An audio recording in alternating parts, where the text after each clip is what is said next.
Oui, bonjour. Bonjour à tous. Une petite vidéo de réflexion sur le mal invisible en général.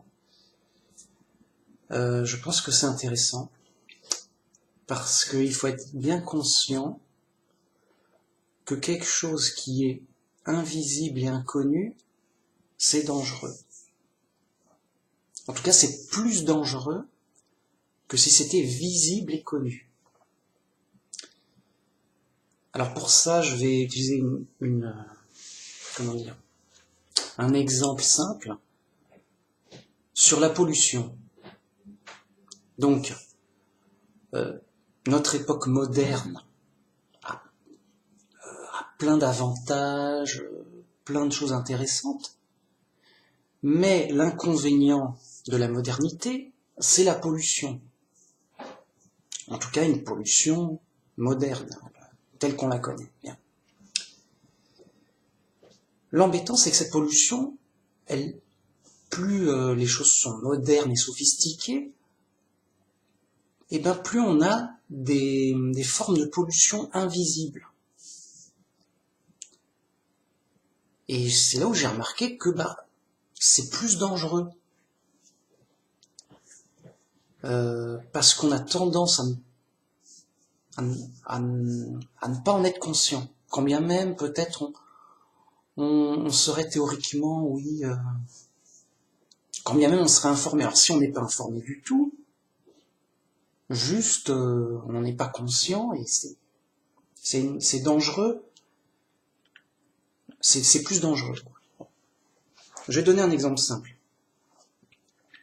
Imaginez que des inventeurs, des scientifiques, arrivent à trouver un truc, un machin qui fait que les voitures, quand elles polluent, ce soit pas visible et ce soit inodore. C'est-à-dire qu'on sent pas la pollution et on ne voit pas de fumée, Alors on dirait oui, c'est bien, ça fait plus joli, ça fait plus confortable. C'est-à-dire que la pollution est exactement la même. Sauf que tu ne la vois pas, tu ne la sens pas. Donc, c'est plus confortable, c'est mieux en apparence. Bien. Tu sors dans la rue en pleine ville, et là, je sens rien, enfin, rien de spécial, pas d'odeur d'essence, pas de désagréable comme ça, d'odeur désagréable. Alors, t'as l'impression que l'air est dégagé, que il fait frais et tout. Pourtant, il y a de la circulation. Alors, tu t'inquiètes, peut-être que c'est des voitures électriques. Tu regardais, en effet, il n'y a pas de fumée d'échappement. Mais en fait, il y a quand même un bruit de moteur et un pot d'échappement, mais rien qui sort, en apparence. Bon, finalement, tu continues, tranquille, il n'y a pas lieu de s'inquiéter, tu ne sens rien de spécial. Bien. Puis après, il y a beaucoup de circulation, tout ça, toujours rien, l'air est dégagé, transparent, il fait beau, c'est joli, tout va bien. Et pas d'odeur d'essence de voiture, non. Mais t'as quand même la tête qui tourne un peu, tu te sens un peu patraque. Je dis pourquoi, tiens, je me suis mal levé ce matin, j'ai mal mangé, je me sens patraque. Voilà. Vous voyez, on a tendance à ne plus voir la vraie cause du problème. Oui, parce qu'il y a ma mère qui m'embête, qui voit pas la vraie cause du problème, et on a tendance à chercher ailleurs. Ouais, qu'est-ce qui se passe Et c'est ça le danger. Entre autres, Alors que si on sait, bah oui, bah écoute, c'est pas compliqué. Ta voiture, là, avec sa fumée, là, qui pue et tout.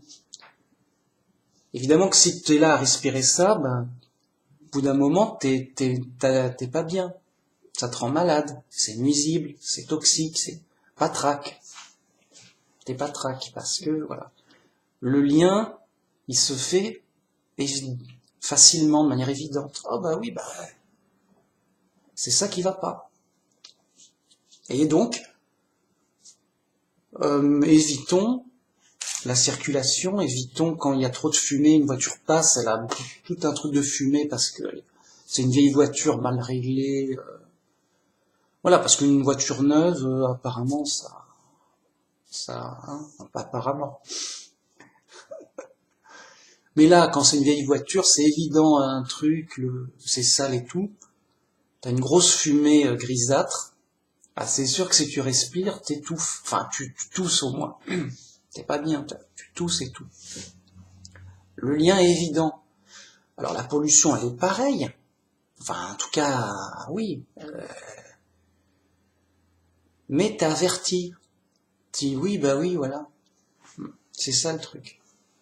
Or, dans notre époque moderne, et ça va juste qu'augmenter, on tente de plus en plus de cacher les problèmes, de cacher la pollution. Elle est là, elle augmente. Mais on veut qu'elle soit pas visible parce que c'est désagréable. Et en plus, il y a des nouvelles technologies et des nouveaux produits qui vraiment produisent de la pollution invisible. Donc, truc simple et évident, le nucléaire, ça produit de la pollution très nocive, très toxique. Ah, ça peut être mortel, suivant la dose, hein, c'est tout. Hein. Tu veux mourir, c'est pas un problème. On met plus de doses, tu meurs. Hein. Enfin, mais pas tout de suite, ça dérègle, machin, enfin, pas tout de suite, ça dépend de la dose encore. Tu mets une dose méchante, t'as quelques jours à vivre, je sais pas, bon. Alors, mais vraiment invisible. Le gars, il se promène, qu'est-ce qu'il y a? Oh, je me sens bizarre. C'est tout, hein, invisible. Donc, la radioactivité, c'est invisible. C'est pour ça qu'on a des appareils pour les détecter. Bip, bip, bip, oui, là, ça bip sec. Bon. Les ondes électromagnétiques, les portables, les ondes, tout ça. Ça a un effet qui, si c'est trop élevé, si ça peut poser des problèmes. C'est ça qu'on déconseille de rester trop longtemps au téléphone sur son portable, d'avoir un kit main libre, voilà. Alors après, peut-être il y a des polémiques, machin, oui, peut-être, justement. Comme c'est pas visible, peut-être qu'on peut se tromper, peut-être même, voilà. On peut se dire, tiens, bah, ça c'est peut-être une pollution invisible, mais on se trompe, on peut se trouver des fausses pollutions invisibles. Alors, je sais pas quoi, mais un truc de faux. Mais bon, il y a suffisamment de vrai pour que, dans les pollutions, pour avoir déjà de quoi s'inquiéter. Donc, presque tout est pollué. Hein. L'eau, la nourriture, les vêtements, l'air, les ondes. T'as pas idée. C'est juste énorme. Tous les jours, enfin pas tous les jours. Souvent, en regardant des documentaires, je découvre de nouvelles pollutions graves. Par exemple, il y avait l'amiante, le scandale de l'amiante, il y avait plusieurs années. C'est pas jeune. Qu'est-ce que c'est que l'amiante? L'amiante, c'était juste une fibre artificielle qui servait pour l'isolation des plafonds, des murs, voilà. C'est pas cher, très isolant, cool. L'embêtant, c'est que ces petites fibres se détachaient avec le temps. Ils étaient tellement petits qu'ils allaient dans l'air et tout, ils filtraient de partout. Et que c'était très toxique, très nuisible. Et des gens sont morts à cause de l'amiante. pour plein de raisons. Alors pas de manière énorme, mais beaucoup, certains, quoi. Et c'était un scandale parce qu'on savait que c'était nuisible. Oui, mais c'est économique. Alors à chaque fois, ça va être le même discours. Mais arrêtez de mettre des trucs, c'est nuisible, c'est toxique. Oui, mais c'est pas cher, c'est économique, c'est mieux. Bah oui, mais ça, non. Bah si, bah toujours un débat. Est-ce que c'est vraiment toxique? Est-ce que de toute façon c'est pas cher, on peut pas faire mieux? Nananer, nanani. Des procès interminables qui ne changent pas grand-chose. Des fois oui. Voilà. Bon, j'ai dit l'amiante. Maintenant il y a du nouveau, et il y a des trucs nouveaux qui sortent. C'est nouveau, ça vient de sortir. Bien. Et des fois, c'est d'autant plus invisible que les effets sont pas immédiats. C'est pas juste je bois la nouvelle boisson qui vient de sortir. Pas à peine je l'ai bu, que je suis malade comme un chien. Et à l'hôpital, on me dit, tiens, mais qu'est-ce que vous avez bu là? Qu'est-ce qui se passe? Oh! J'ai repéré un nouveau truc nuisible. Non. Les effets aussi ont un côté invisible dans le sens où, comment dire, c'est pas un poison qui tue sec, sinon ça serait repérable. Ce serait comme un poison qui tue sur un an, par exemple. Enfin, je dis ça comme ça, hein. Pas inquiéter les gens. Au bout d'un an, tu dis, oh, je suis pas bien et tout.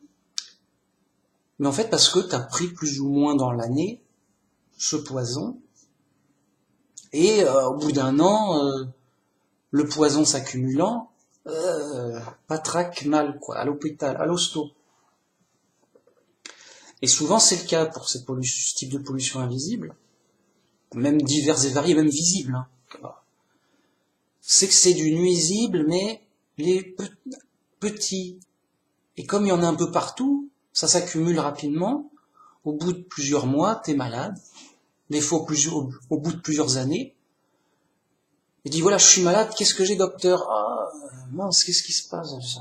Qu'est-ce que vous avez pris? On ne sait pas. On ne sait pas. Il est malade, il est malade. On ne sait pas. Alors on cherche. Des fois on trouve, mais voilà. Vous voyez, l'effet est assez lointain, ce qui rend la nuisance d'autant plus invisible.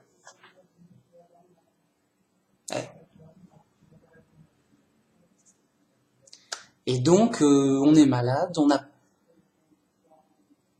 on est mal, on ne sait pas pourquoi, et c'est tout. Et on ne peut rien faire. Contre le mal, justement. Ou même essayer de s'en protéger, de faire au mieux avec. On ne sait pas. Bien. Voilà le danger. Et je vais le mettre encore en évidence avec un autre exemple, c'est, imaginons qu'il y a un ennemi. Un ennemi qui veut tuer quelqu'un. Si cet ennemi, il s'infiltre chez la victime pendant qu'elle dort, hop, un coup d'épée, elle s'en va, ni vu ni connu. Du coup, vous voyez, en attaquant par surprise, quand la personne est vulnérable et endormie même, ne peut pas bouger, bah, c'est tout facile. C'est tout facile, il n'y a pas de combat, ni vu ni connu, c'est fait. Vous voyez? Donc l'effet de surprise en tactique, ça rend l'ennemi beaucoup plus dangereux. Donc c'est pour ça que quand les soldats y dorment, il y a un tour de garde pour garder la nuit, s'il n'y a pas des ennemis qui arrivent. Pour réveiller tout le monde, les ennemis arrivent, ou quelqu'un arrive, alerte, danger, il est vu. Et donc, on est mieux. Sinon, on n'est pas préparé. L'ennemi, pour lui c'est tout facile, ça se fait tout seul, il a gagné, il a tué sa victime. Donc, attaque par surprise, beaucoup plus dangereux qu'une attaque normale, simple. Ouais. Là j'ai pris quelqu'un qui est endormi, c'est facile, je veux dire, il n'y a pas de... Et une attaque dans le dos, tu l'as pas vu? Ah mince. Bon, ok. Tout ça pour dire que il faut se méfier de justement tout ce qu'on ne sait pas, ce qui est invisible. Sans être paranoïaque, mais être conscient que c'est plus dangereux. Donc là, c'est l'exemple au niveau de la pollution. Mais c'est valable pour tous les domaines. Et donc là, je vais arriver au domaine religieux. Et là encore, il y a des erreurs invisibles, des problèmes invisibles, qui causent beaucoup de dégâts. Donc, comment être invisible? Il y a plein de façons. Le résultat, c'est, on n'est pas vu. Donc, on peut se déguiser. L'assassin, il se déguise en vieille dame, qui fait que passer. Tu t'es pas soupçonneux. Tu vois qu'une vieille dame en apparence. Tu laisses passer. Et paf! Par derrière, un coup de poignard. Tu l'as vu, l'assassin, mais il était déguisé. Tu l'as pris pour autre chose. Donc, soit la chose est nuisible et invisible. C'est-à-dire qu'on ne peut pas la percevoir avec nos sens. Soit elle est cachée, soit elle est déguisée, soit elle n'est pas identifiée, je sais pas. Il y a plein de façons, elle est camouflée.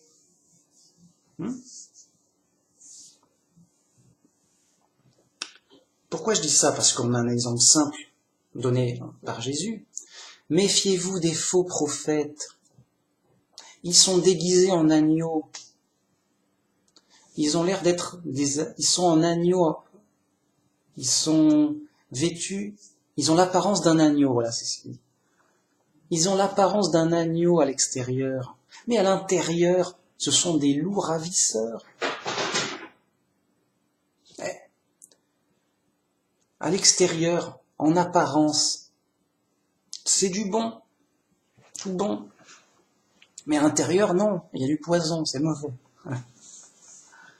Ah bah oui, si tu te déguises, comment je vais le savoir? Et voilà. Le débutant, l'ignorant, il se dit ça va, il a l'air cool, il est cool. On va me dire, mais alors comment savoir? Déjà, Jésus a donné une réponse. À leurs fruits, vous les reconnaîtrez. Donc, si ton agneau, il bouffe son copain, c'est que c'était pas un agneau, c'était un loup. Ou en tout cas, pareil. Il fait pareil qu'un loup. Ok. Donc déjà, si ton religieux, il fait des crimes, des mauvaises actions, ok. On l'a repéré. Donc les papes qui ont ordonné soit une guerre, soit de la torture, et exécution d'hérétiques ou autres, et pareil pour les protestants, qu'est-ce qu'ils faisaient à brûler des hérétiques et des sorcières? C'était la mode, c'est ça? On vous a repéré par les actes, les fruits. Allons plus loin. Imaginons que on me présente un professeur. Alors un beau professeur, il a une belle blouse blanche, il a son diplôme de scientifique, il a des belles lunettes, il a une barbe blanche, il a l'air sérieux, il parle bien. tout bien, tout bien en apparence. On dit mince, on dirait qu'il vient, voilà, après ça fait presque surnaturel. C'est une sorte de super professeur. Idéal, professeur idéal, tout bien, gentil, parle bien, il a l'air intelligent, tout. Lunettes, blouse blanche, barbe et cheveux blancs. Il fait vraiment confiance, on lui fait confiance, il inspire la confiance. Ce professeur, donc, il va commencer, il fait cours, et il me dit 1 + 1 est égal à 3. Hein? Il dit quoi? 1 + 1 est égal à 3. Ah ben non, c'est faux. Il fait une pseudo-explication ridicule. Oui, parce que c'est mieux, machin. Non, bah, hein. Et il continue comme si rien n'était, parce que, hop, comme si justement ça passait tout seul. Oui, écoutez, c'est moi qui vous le dis, croyez-moi. Il nous sort une énormité, comme si c'était évident, et il continue. Je t'ai reconnu. C'est, voilà, on l'a, voilà. Je t'ai reconnu. Le gars, il dit quelque chose de faux.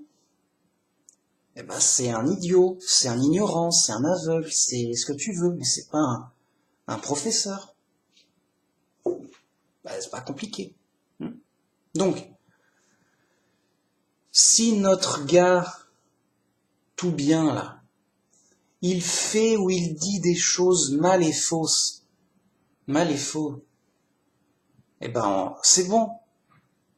Il sait, comment dire, malgré lui ou qu'importe, il s'est dévoilé, il s'est trahi, il était déguisé, il était caché, il était camouflé. Et donc, grâce à cette épreuve, l'épreuve de l'analyse du discours, l'épreuve de l'analyse des faits, des actions, du comportement, hein, eh ben, on dit, bah écoute, t'as tout faux, t'es un faux. Il s'est trahi, il s'est dévoilé, il s'est démasqué. Voilà, cherchez-le. Il avait un masque de déguisement pour la confiance, pour le prestige, pour plein de choses, pour l'autorité. Oh, lui, c'est lui le chef, le professeur chef qui peut enseigner. Il nous dit quelque chose de faux, de vérifié comme faux, d'évident, clair. Ces explications sont fausses. Bah, le mec est faux. Le fou, il dit oui, mais c'est moi qui ai mal compris, ou je suis pas à son niveau, c'est quelque chose. Il a raison, moi je peux, qui suis-je pour, voilà. Le gars, il peut pas identifier le vrai du faux, il peut pas, alors soit il a pas les informations, soit il est idiot ou ignorant, mais voilà, il est fou. Il est fou, il dit oui, ça va, écoute, ça peut aller, ça peut aller, je sais pas quoi. Il s'invente un truc pour s'auto-persuader parce qu'il veut suivre, ça le rassure, ah j'ai un super professeur et pas toi. Il est rassuré, il dit, oh j'étais perdu, tout, je sais rien, tout. Ouf, j'ai un super professeur, j'ai un super groupe, ouf. Mais Paul aussi nous disait, pas étonnant que le diable se déguise en ange de lumière et en ministre de justice. Bah oui, le diable il agit par la ruse, la cachotterie, il se cache. Il dit, ne parlez pas de moi, mais chut, chut. Non, le diable, non. Chut. Voilà. Comme ça, il est plus dangereux, plus efficace. Il peut attaquer de manière cachée, invisible. Il est content. Donc il se déguise en ce qu'il veut du moment que ça marche, que ça... Ok, s'il doit se déguiser en grand-mère, oh, ça c'est... Mais ça l'amuse de bien tromper, donc allez, bon, un petit effort de déguisement, il se déguise en grand-mère, et le diable, il fait son coup, son mauvais coup. Là. Donc quand vous entendez des apparitions, la Vierge Marie, ceci, j'ai vu le Christ par là, machin, mais qu'est-ce qu'il y a derrière? La Vierge Marie, qu'est-ce qu'elle fout là déjà? Et Pierre, il vient pas? Ou non, c'est réservé? Qu'est-ce qui se passe? Méfiance, prudence. Et donc, pour un ignorant de bas, ça suffit. Juste, il y a eu une apparition surnaturelle de Marie.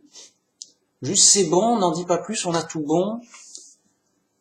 On prend, j'achète. Ah bon? Mais non, mais Jésus nous a prévenus. Attention, il y aura des faux Christ, des faux prophètes qui feront des prodiges pour tromper les gens, et même les élus, s'ils le peuvent. Ils vont tout essayer, ils vont essayer des trucs et des esbroufs. Attention, prudence, on a été avertis à l'avance. Bien. Donc l'ignorant, le fou, juste, ça lui suffit.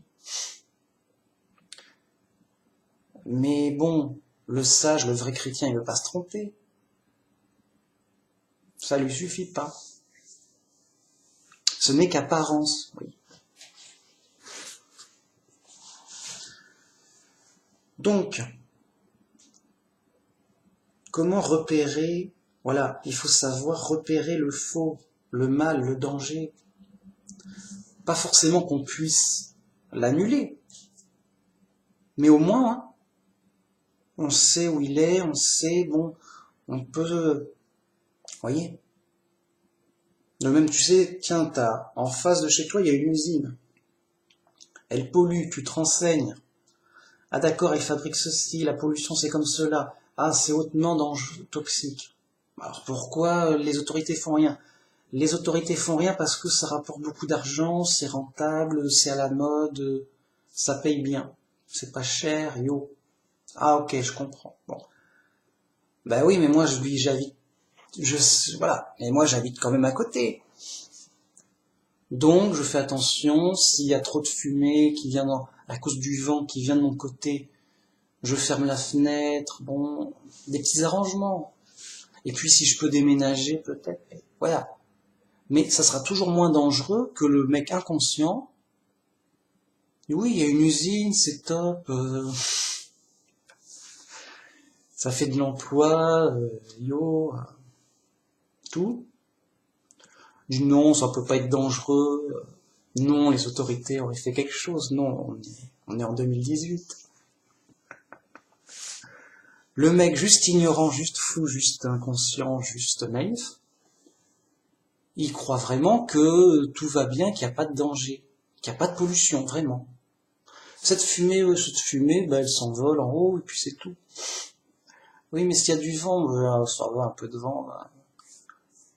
Oui, mais quand même, on sait jamais. Non, non, ça va, non, ça. Vous voyez ça... Bien. Donc, ce qui nous intéresse, c'est surtout, déjà, faut pas s'illusionner pour notre époque.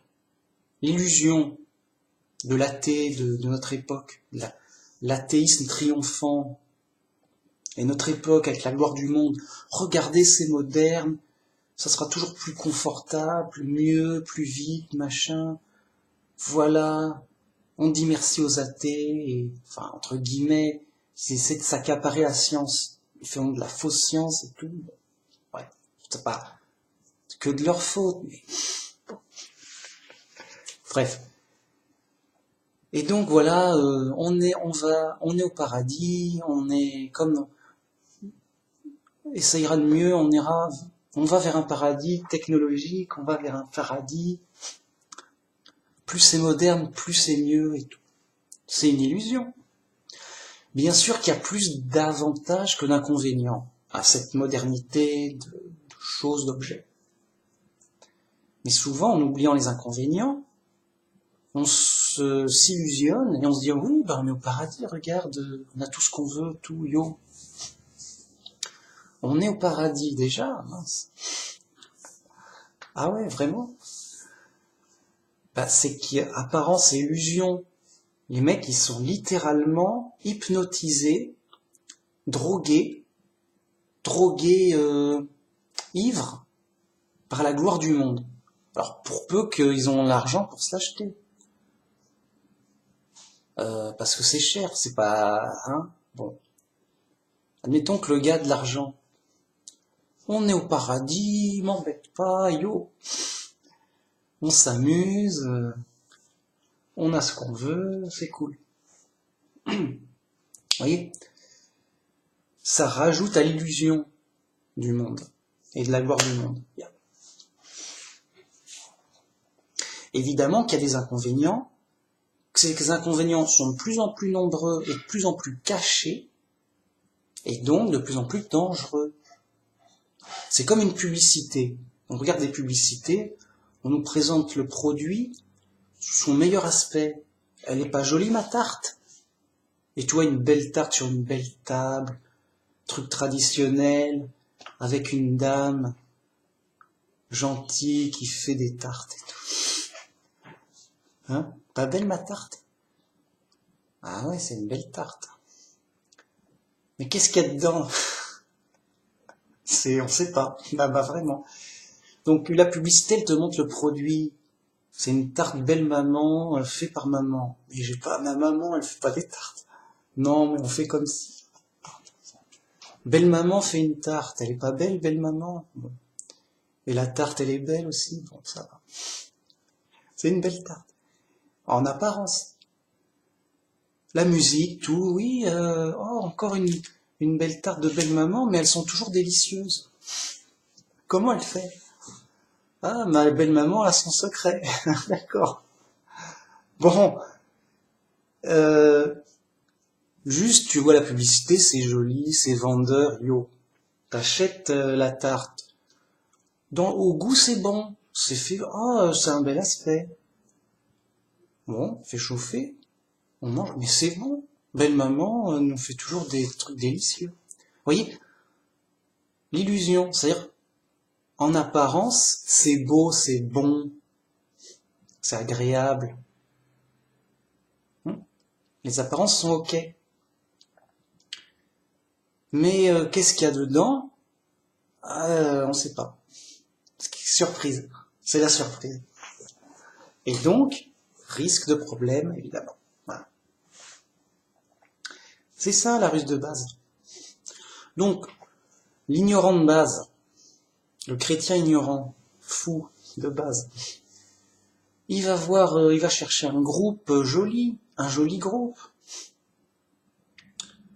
Alors, les gens sont gentils, l'église est toute mignonne, c'est super, on chante, on rit, le pasteur ou le prêtre il explique bien, il parle bien, il est beau, il a une belle voix, on passe un bon moment, tout bien, comme dans une publicité. Et on se dit, mais voilà, j'ai trouvé le bon groupe, tout est bien, c'est beau, c'est joli, on a envie d'y retourner. Mais en fait, c'est comme un parc d'attractions. C'est un parc d'attractions, on s'est bien amusé, on a envie d'y retourner. Ben voilà, c'est ça le déguisement. Le déguisement, le mal, enfin, le camouflage. Après, qu'est-ce qu'il y a dedans?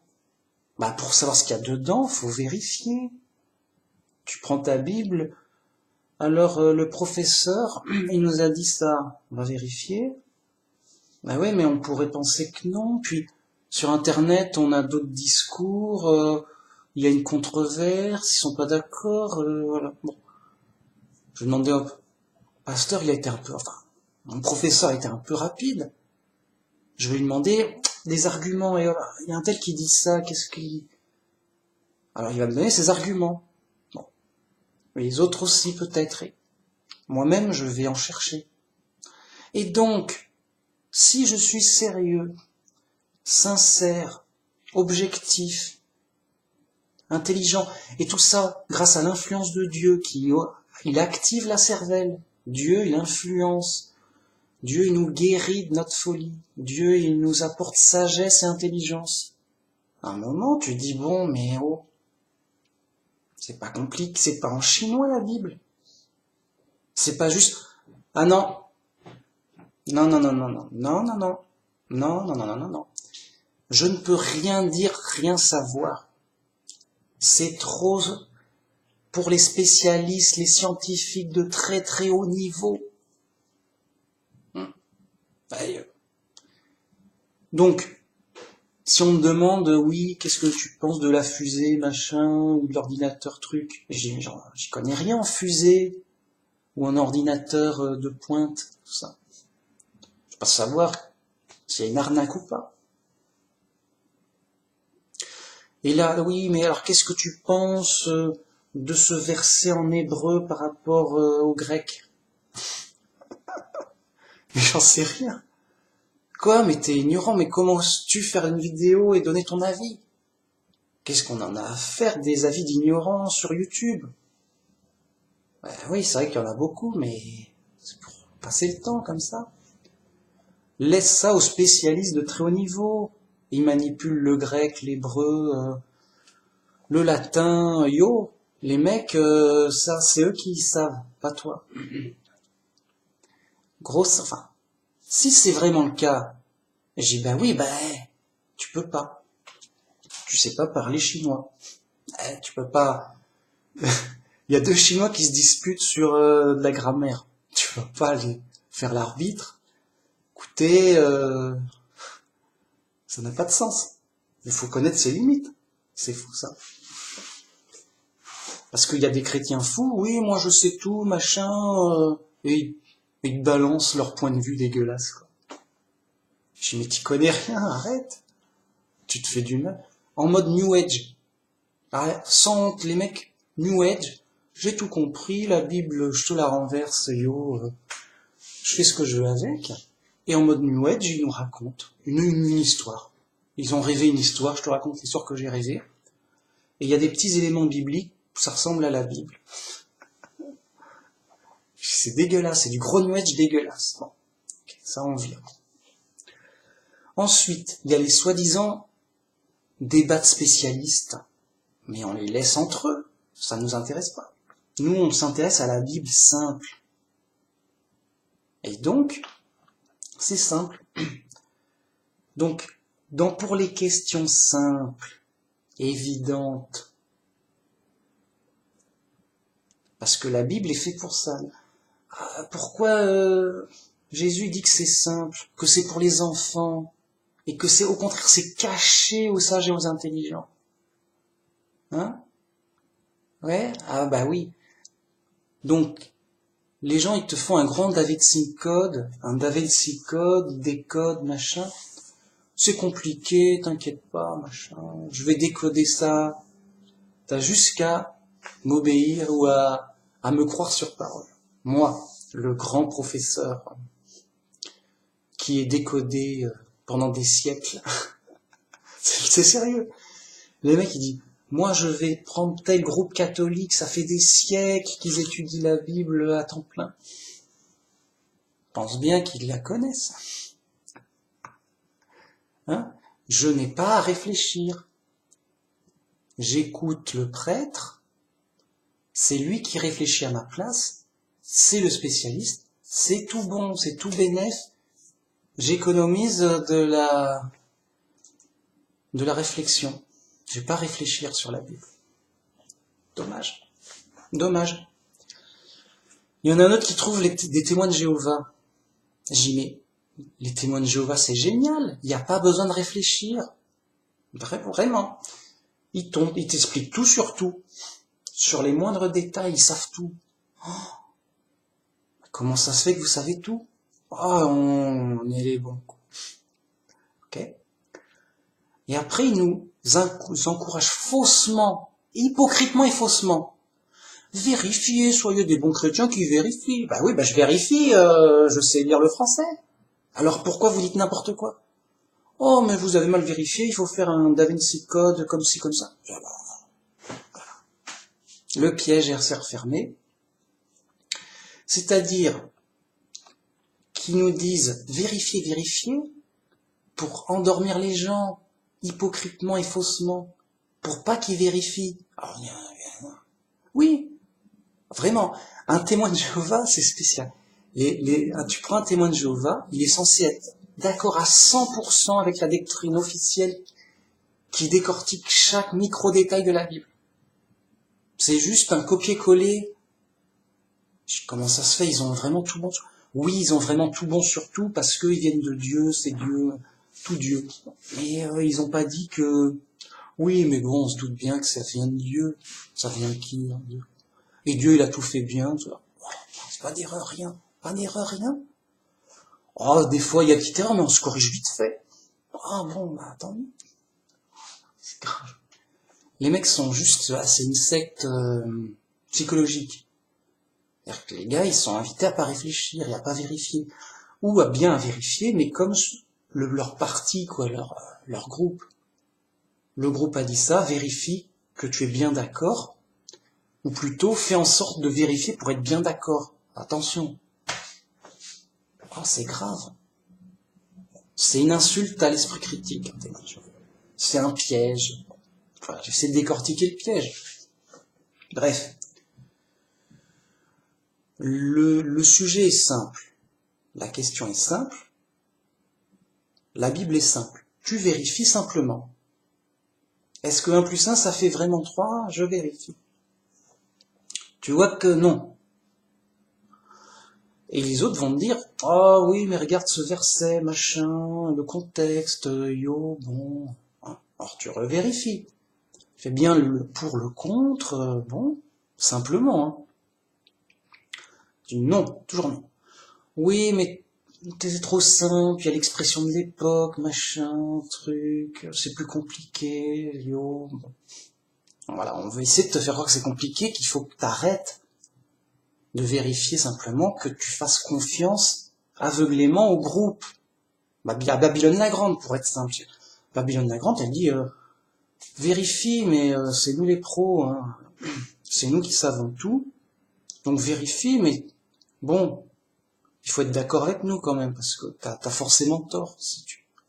Vraiment. Alors que c'est vraiment l'inverse. Souvent, des fois, ils ont raison, hein.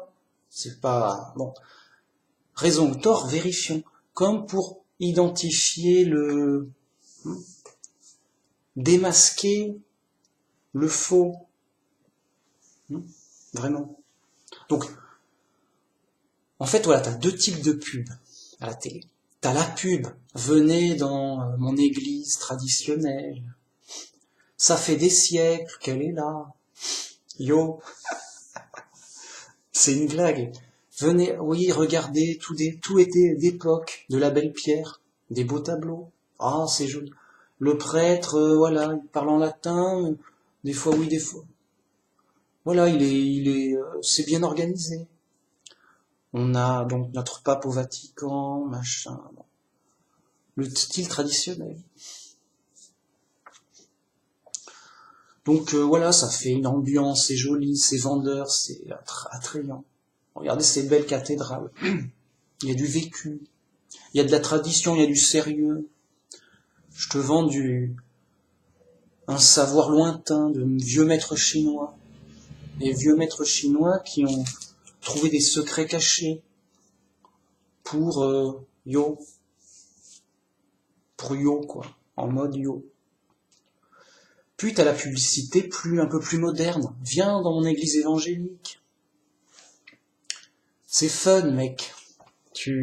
On est vraiment à fond dans le Saint-Esprit, on sent, ça pleure et tout.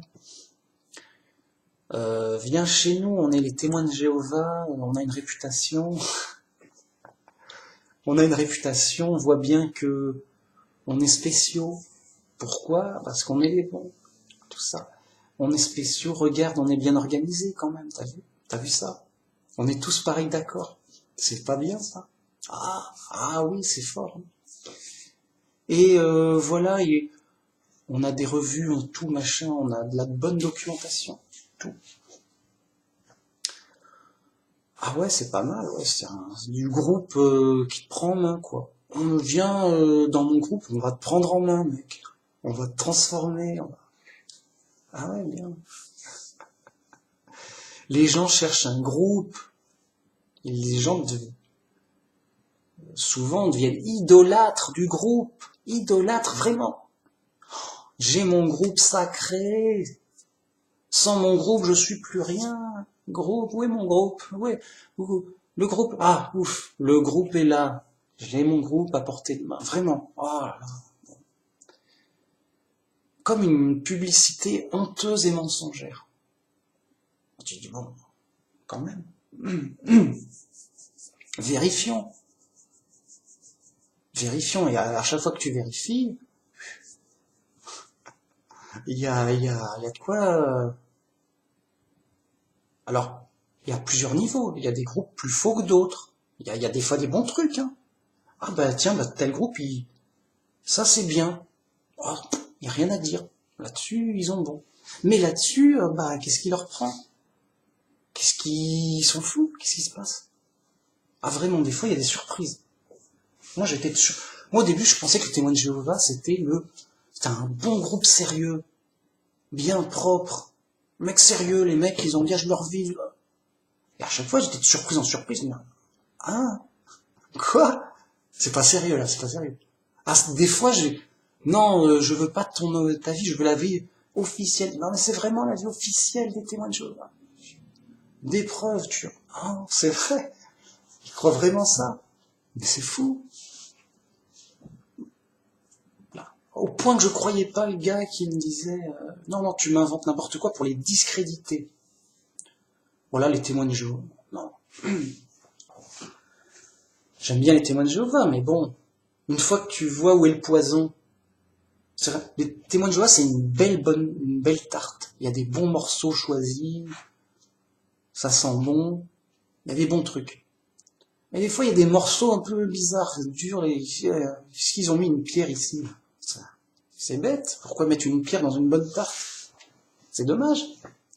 Des fois, il y a des trucs, ça c'est... ça, j'ai pas pu... j'ai dû le vomir. C'était pas dégueulasse.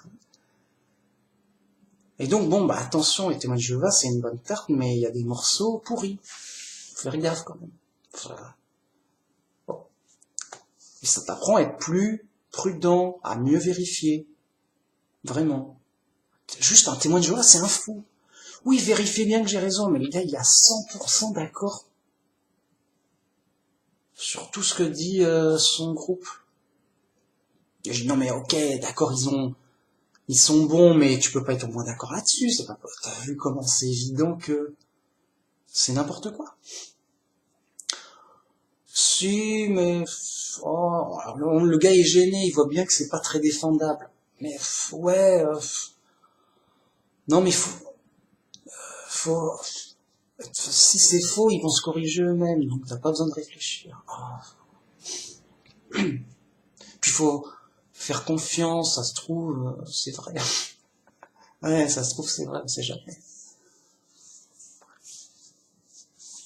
Bon, enfin bon, c'est un système fermé, particulier. Bon, les mecs, ils aiment, t'aimes pas. Bon, voilà. Il y a des avantages et des inconvénients. Les gens sont libres. Voilà, mais seulement sur le chemin étroit. Pourquoi le chemin étroit, il est étroit, à ton avis? Parce qu'il est exigeant pour bien faire le tri, bien séparer le vrai du faux, pour aller toujours de plus en plus vers du vrai. Donc le chemin étroit, il est de plus en plus étroit, autant que tu es exigeant pour pour rentrer dans les détails, pour bon, mais là, parce que si tu prends ça en gros, t'es sur le chemin large et spacieux. Dis oui, les témoins, les n'importe qui, c'est des chrétiens, c'est bon, ok. Bah oui, c'est des chrétiens. Oui, ok, c'est des chrétiens, ok. Mais c'est large. Eh, c'est plus que large. Ouais, bon, voyez, c'est pas top. Et moi, j'encourage les gens, sérieusement, vraiment, à revenir à la Bible simple. Ça va leur permettre de faire le tri simplement et de voir d'eux-mêmes comme en plein jour, parce que les autres sont dans un brouillard.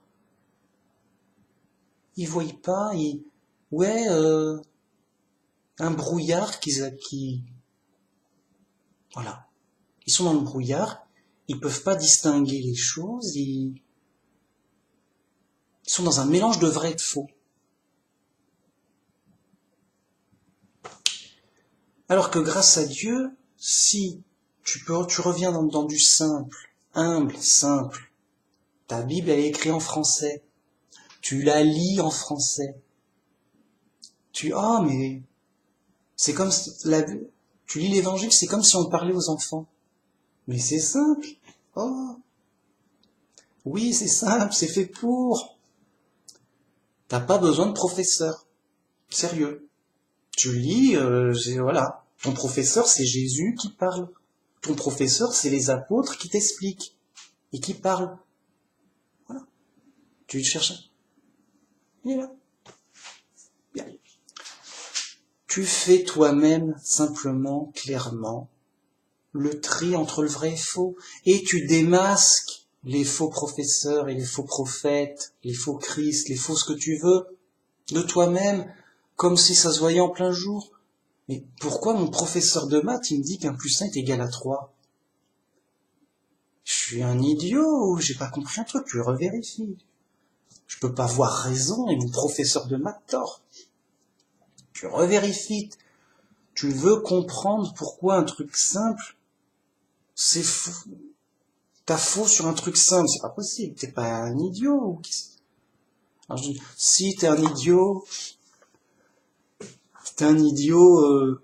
débranche ton cerveau, comment dire, ne réfléchis plus, tu te feras moins de mal, t'as juste qu'à obéir au professeur. Tu apprends par cœur ce qu'il dit, tu répètes pareil, le professeur, il est là, il te sert de garantie. Si quelqu'un t'embête et dit non, t'as tort, tu dis non, regarde tel professeur sérieux, connu et reconnu, là, c'est lui qui l'a dit, donc j'ai vrai. Là, tu reconnais que le gars, il est fou, quoi. Il est fou, ignorant, quoi. Donc, ça rassure les fous.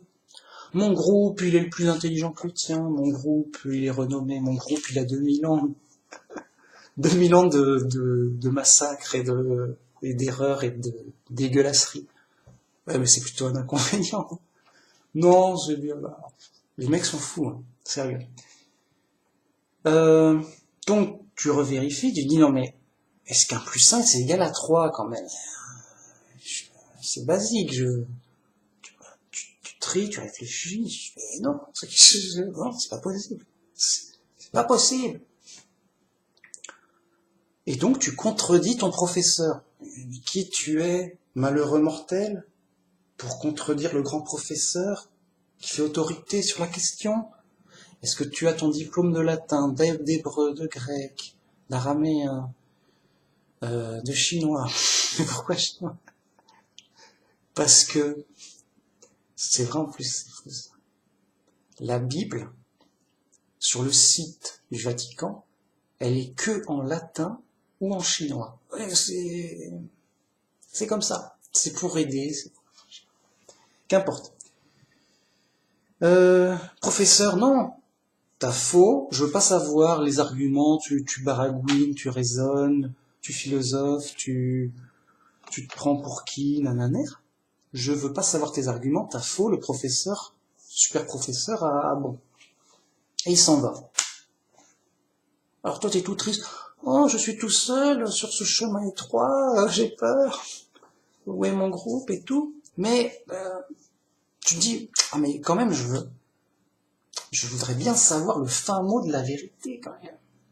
Alors, tu vérifies encore. Ah, c'est gratuit, tu peux vérifier autant de fois que tu veux. Tu revérifies encore, et à un moment tu fais ton choix.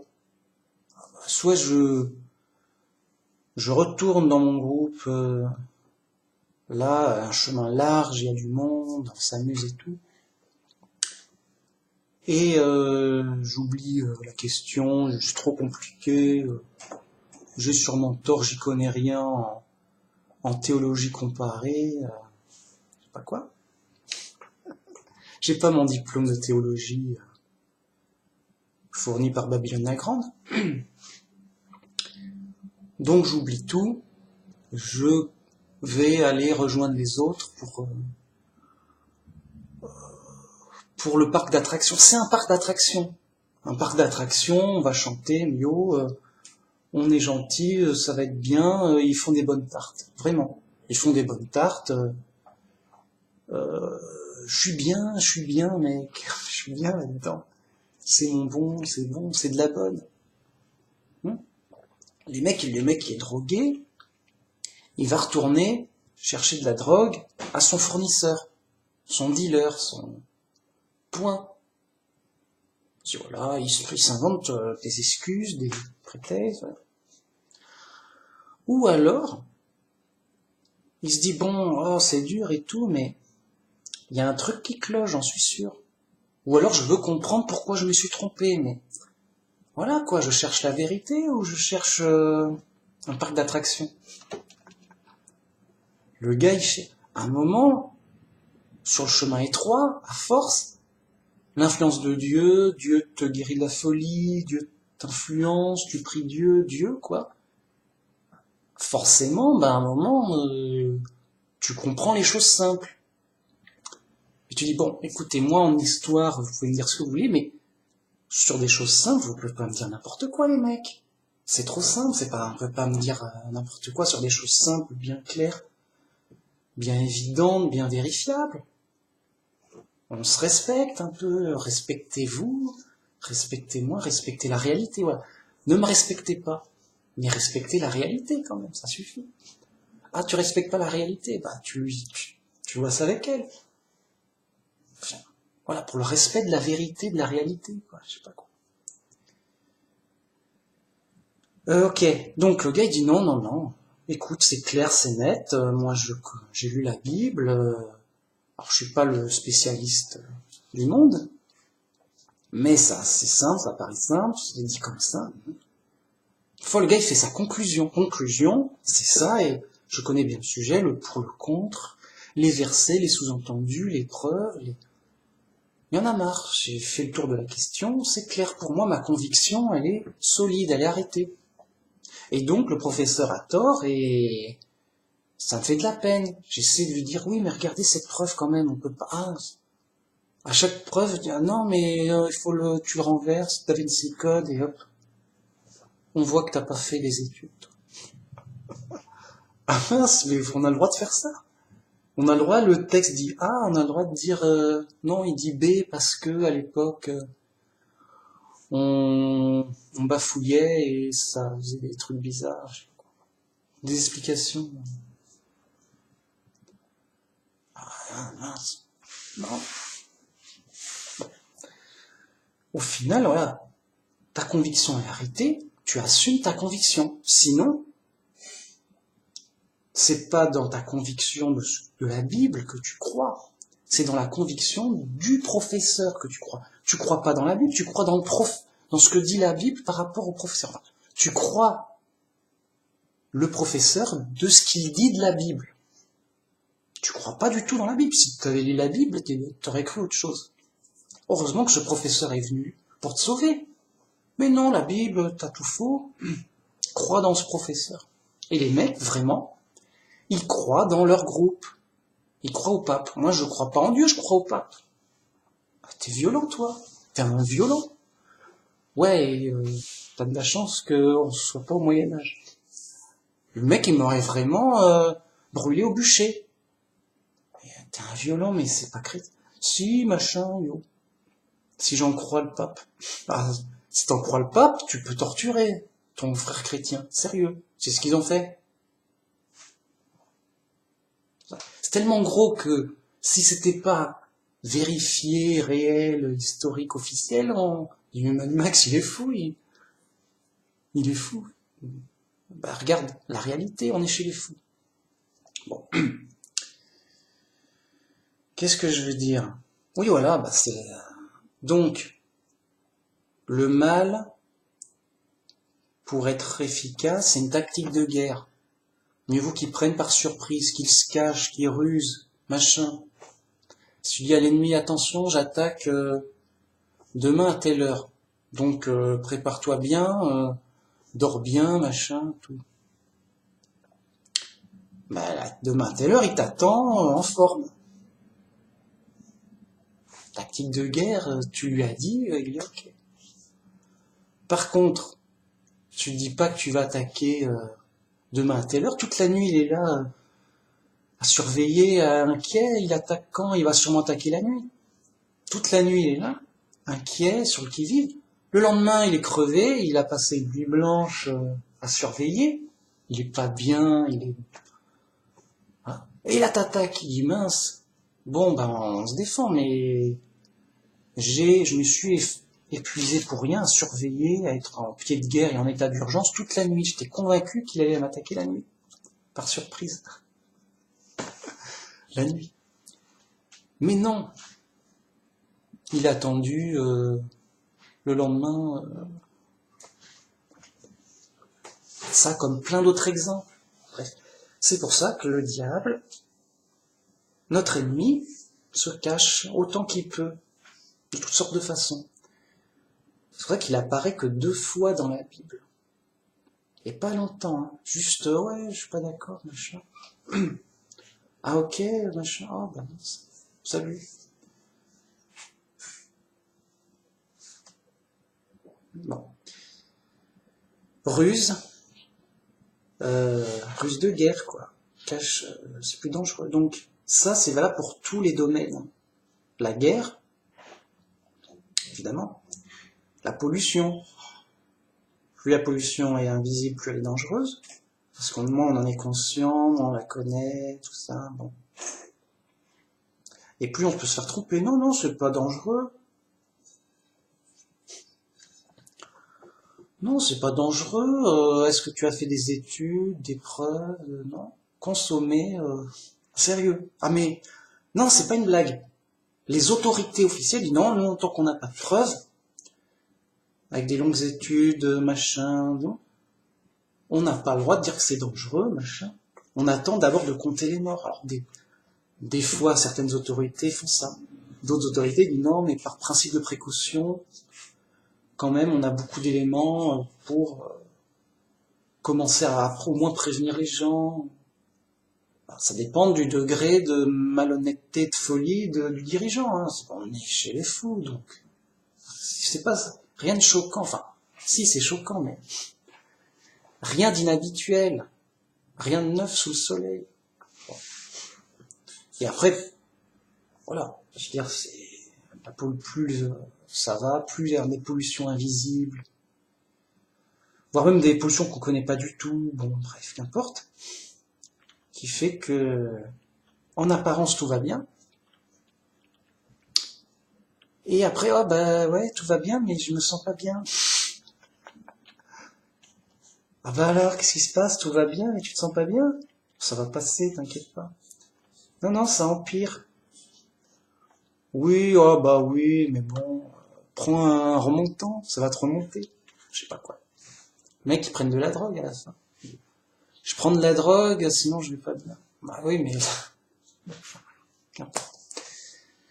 Vous m'avez compris, pollution, plus c'est invisible, plus ça pose problème, c'est dangereux. Bon.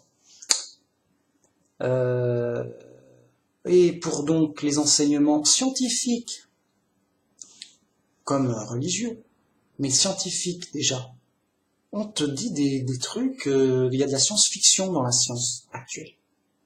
Les athées déjà ont triomphé et ont faussé la science officielle pour nous faire croire qu'on vient de singes mutants par hasard. C'est officiel, c'est comme ça. Ah, on est chez les fous, c'est officiel. Donc il y a des arnaques. Tu dis, ah mais non, c'est scientifique. Où est ton diplôme? Non, t'as pas de diplôme, tu es obligé d'apprendre par cœur et d'obéir et de croire sur parole à 100% ce que disent les scientifiques. C'est des gens sérieux qui preuillent, ils ont plusieurs, machin. Et puis s'ils ont tort, ils vont se corriger, donc on y va. Ah, okay. Ouais, mais là et là, non. Quoi que tu dises, on s'en fout, t'as pas de diplôme scientifique, tu te trompes, c'est compliqué, machin. Donc là, c'est super facile de nous mettre du faux dans du vrai et de l'erreur invisible. Donc, c'est truffé d'erreurs invisibles, évidemment. Et ils appellent ça la science. Et ils appellent ça la science pour dire c'est vrai, c'est la vérité. Donc là, ok, non, je sais pas d'accord. Okay. Pour la religion, donc c'est ce qui nous intéresse au final, c'est ce qui sauve la vie réellement, pour la vie définitive, la vie éternelle. Pour la religion, c'est pareil. Des loups déguisés, vraiment. Des loups déguisés qui prennent de l'argent. Oui, donne-moi la dîme sur ce que tu gagnes. Mais c'est écrit ce que tu as reçu gratuitement. Donne-le gratuitement. C'est pour dire que le chrétien, vraiment sérieux, il doit donner la bonne nouvelle gratuitement. Il ne doit pas être payé pour donner la bonne nouvelle. Juste n'importe quel chrétien qui reçoit de l'argent ou quoi que ce soit en paiement de son service de chrétien, c'est un faux chrétien. Donc, si le pape, voilà, il travaille à Auchan, il fait sa vie de citoyen normal, il travaille à Auchan, puis à un moment, bénévolement, il dit, bon, bah voilà, maintenant que j'ai fini mon travail, je vais faire le pape gratuitement, bénévolement. Ok, c'est un vrai chrétien là-dessus, en tout cas. Mais le pape, il est dans son palais, il voyage en avion, et yo le pape, en mode yo, pareil pour les faux pasteurs et tout. Il touche grave. Oui, non, mais c'est pour rembourser mon temps de préparation, travail, pour travailler mon discours. Voilà, je parle bien, c'est du boulot. Faut organiser l'église et tout. C'est pas bénévole, c'est du boulot. D'accord, mais si c'est pas du boulot bénévole, c'est du boulot payé. Oui.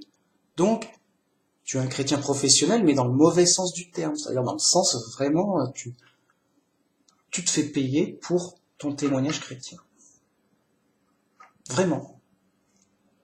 Si on donne de l'argent donc aux églises, ça ne devrait être que pour le frais de fonctionnement tu payes l'électricité, tu payes la rénovation, tu payes le chauffage, tu payes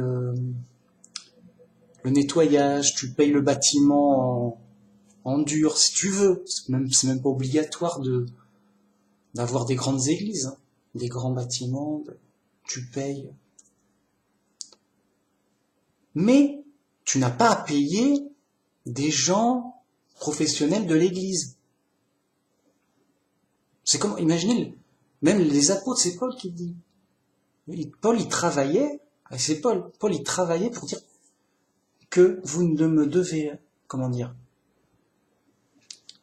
que justement vous ne pouvez pas dire que vous avez mérité, que vous avez payé la bonne nouvelle, vous avez payé la bonne nouvelle, vous avez payé mon enseignement, le salut, mon travail. Il ne faudrait pas dire ça, car mon pain, je l'ai gagné en travaillant. C'est Paul qui le dit.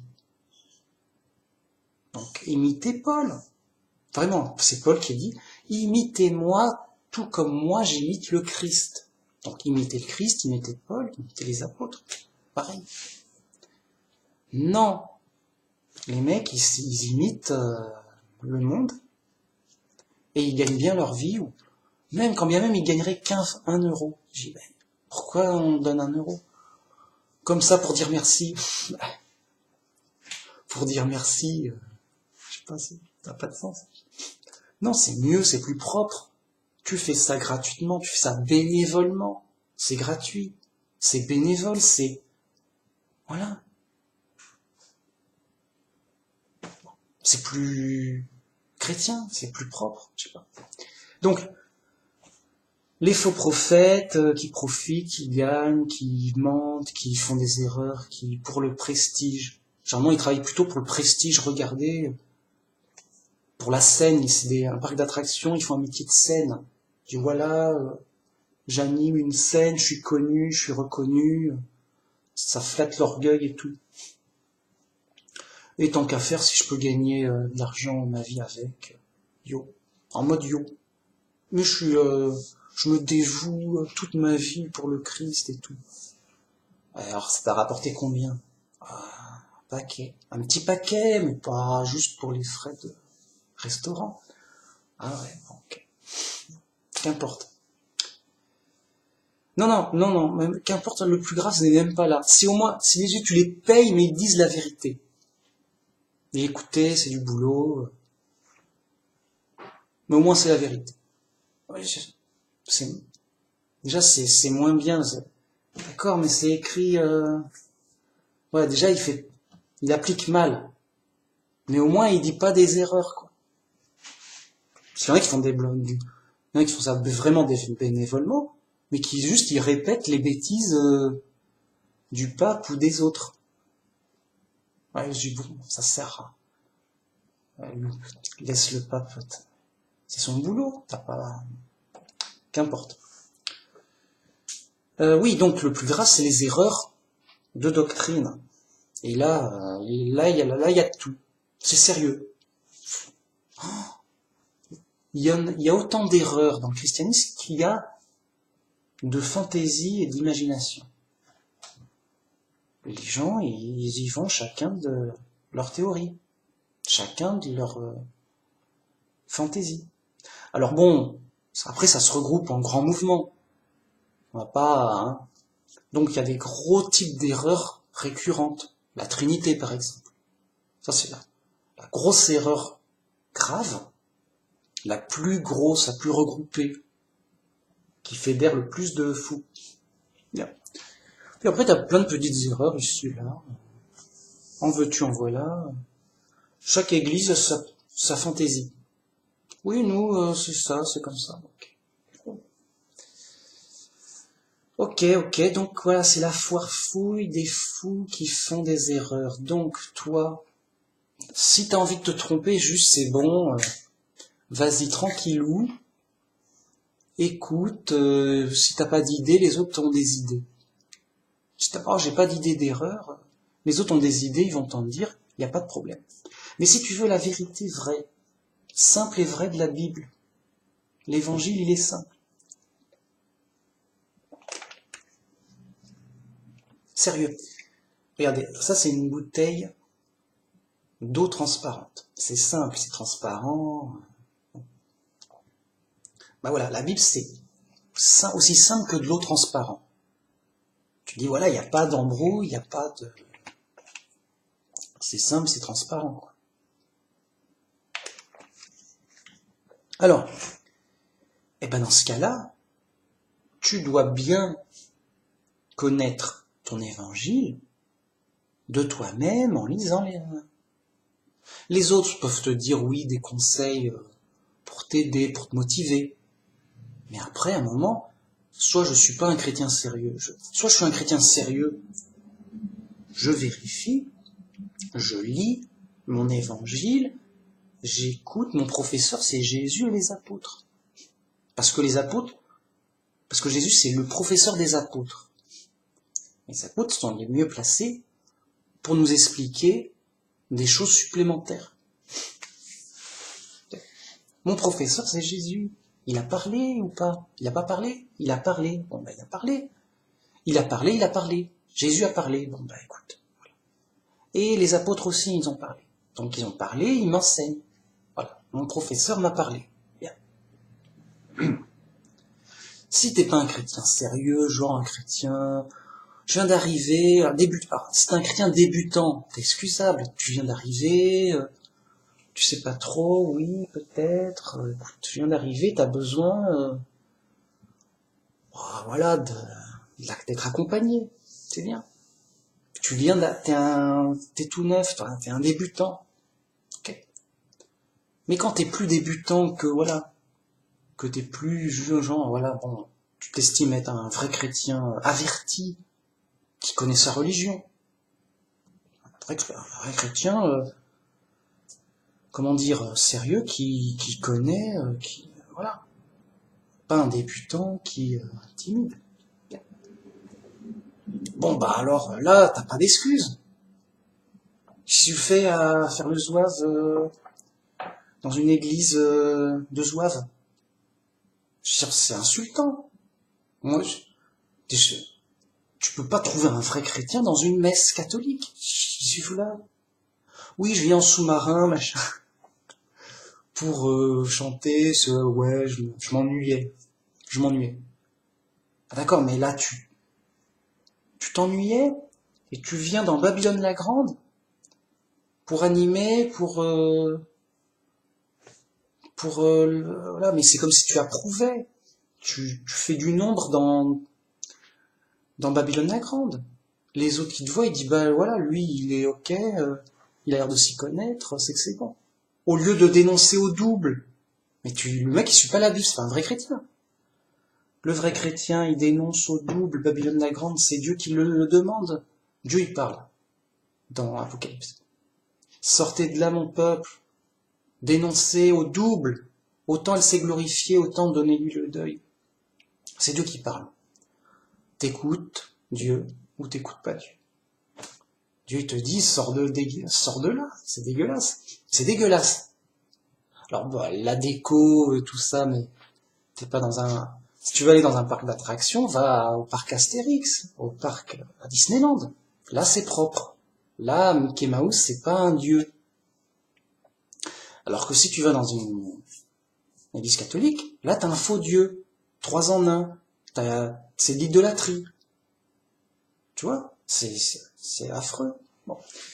Sors de là, mon peuple. Si tu veux pas être puni avec elle. Tu veux être puni avec elle. Reste là. Tu veux, voilà. Le gars, il veut être puni. J'ai dit, il est bon. Il est au bon endroit. Bon. Sors de là et dénonce là au double. Avec insistance. Clairement, fortement. Ok? C'est quand même la mère des abominations. Bien. Donc, pas de vrais chrétiens à la messe. Ou alors, ils ont pas compris. Les mecs sont à moitié fous, quoi. C'est pas possible. Et chez les pasteurs fous, tout ça. Les évangéliques, maniaco, fous. Vraiment. Juste, voilà. Tu regardes la Bible. Tac, tac, c'est vrai, c'est faux, c'est vrai, c'est faux. Chemin étroit. Ah, mais je suis tout seul, les autres, ils comprennent pas. C'est bon signe. T'es tout seul, les autres comprennent pas. Et parce que tu es chez les fous. C'est la réalité. Ah bon, on est chez les fous? Ouais. Ah, mais je le savais pas. Je croyais que les gens étaient sérieux, normaux. Non, non. Ah, mais maintenant je le sais, je le vois. C'est grâce à Dieu. Ouf, enfin Dieu t'a ouvert les yeux. Parce que tu es allé sur le chemin étroit. Ah, il n'y a pas foule. Hein. Ah, on peut les compter. Hein. Il y a quelqu'un. Oh. Il y a quelqu'un. Ah, peut-être. Peut-être dans la France cachée. Là, on ne sait pas. Bref, qu'importe. L'important, c'est d'être chrétien. D'être un vrai chrétien soi-même. Qu'importe s'il... Tant mieux si les autres sont des vrais chrétiens. Mais nous, on peut vérifier que soi-même. Et de toute façon, on ne peut que décider que pour soi-même. Je dis, mais pourquoi tu veux pas être un vrai chrétien? Je suis libre, je fais ce que je veux. Non, c'est toi qui as faux, je suis un vrai, toi t'es un faux. Non, on décide pour soi-même. Et ben voilà. L'important c'est d'être soi-même un vrai chrétien, et après, on peut aider les autres éventuellement. C'est comme Jésus disait, enlève d'abord la poutre qu'il y a dans ton œil, avant de regarder la paille du voisin. Donc il faut s'occuper de son œil. Vraiment. Comment s'occuper de son œil? C'est simple. Tu prends la Bible simple. Tu fais le tri simplement sur les doctrines, les choses évidentes. Et tout s'éclaire. Oh, bah c'est simple. Bah oui, bah maintenant que je le sais. Avant je le savais pas. J'écoutais le brouillard, les rumeurs du monde. J'étais dans le brouillard. J'écoutais les rumeurs, j'entends dire ceci, j'entends dire cela. Oh, je vais plutôt choisir telle rumeur. Telle rumeur, parce que le tel professeur qui l'a dit, il a l'air plus intelligent que tel autre professeur, il présente mieux. La publicité est mieux et plus à mon goût. Voilà. C'est ça le mal invisible. C'est-à-dire les mauvaises actions, les mauvais résultats qu'on ne voit pas, qu'on ne peut pas évaluer, qu'on ne peut pas estimer, identifier. Les mauvaises actions en termes d'action, mais aussi en termes de messages. Les mauvais messages cachés, les erreurs qu'on ne voit pas. Et donc un catholique, il croit être dans tout bon, tout vrai, tout bon. Vraiment, sincèrement. Quoi, je suis un bon chrétien, je comprends pas. Tout bon, tout vrai, vraiment. On est sincère, on est gentil, yo. Yo, on a tout bon quand même, sinon on nous aurait dit, je sais pas quoi. Voilà. Le gars, il identifie pas, il voit pas les erreurs, qui sont pourtant grosses. Parce que le loup s'est bien déguisé. Pourquoi le pape, il est toujours en blanc? C'est un beau déguisement, je sais pas quoi. Sérieux. On va dire, c'est le code de l'uniforme. Bref. Le pape, il est déguisé, il s'est bien déguisé en agneau. C'est tout, c'est déguisé, quoi. Il y a ceux qui n'ont pas reconnu le loup, ceux qui ont reconnu le loup. Je dis, oui, mais attends, mais pourquoi il torture des chrétiens? L'époque était dure. Bah oui, elle était dure, l'époque. C'est dur, enfin, mais... pourquoi là, c'est faux, là? Non, mais là, à mon avis, c'est toi qui as faux, parce que... Enfin, il peut pas se tromper, là. Il est infaillible. C'est dingue, ça. C'est vraiment triste. Officiellement, je crois que c'est très tard que ça a été officialisé, ça. Je sais plus, dans les années... Il y a pas forcément très longtemps. Dans les années peut-être... dans les environs des années 1900, quoi. Pape, il dit, à un moment, ça suffit. Je déclare que le pape est infaillible. Ça suffit maintenant, ces divisions, ces contestations, ces débats, là, ça suffit. Donc, il y a un pape. On ne sait pas ce qu'il lui a pris, il était énervé, je sais pas quoi. Il a dit, je déclare officiellement, comme doctrine officielle de l'Église, que le pape est infaillible. Juste, t'as pas besoin de discuter, de réfléchir, de débattre, de comprendre même. Le pape l'a dit, c'est vrai de manière infaillible. C'est juste que tu peux pas le voir, c'est caché. Voilà. Il est parole de Dieu. C'est Dieu qui me l'a dit, écoute. Ou qui. Voilà, Dieu m'a fait parler, je sais pas quoi, mais c'est comme si c'était Dieu qui avait parlé. Voilà. Tu peux pas, Dieu, il a toujours raison. Hein? Dieu, quand même, c'est ce qu'il dit. Et ben voilà, quand le pape il parle, eh bien, parce que voilà, c'est son boulot et tout, Dieu là est super derrière lui et tout, il fait attention. Dieu est sur le coup, quoi. Et c'est aussi valable que voilà. C'est fiable et valable, comme si c'est Dieu qui l'avait dit. On pourrait rajouter les paroles du pape à la Bible, sérieusement. Un vrai catholique qui serait cohérent, il dit bon ben, le pape est infaillible, donc j'ai ma Bible, puis je rajoute des livres.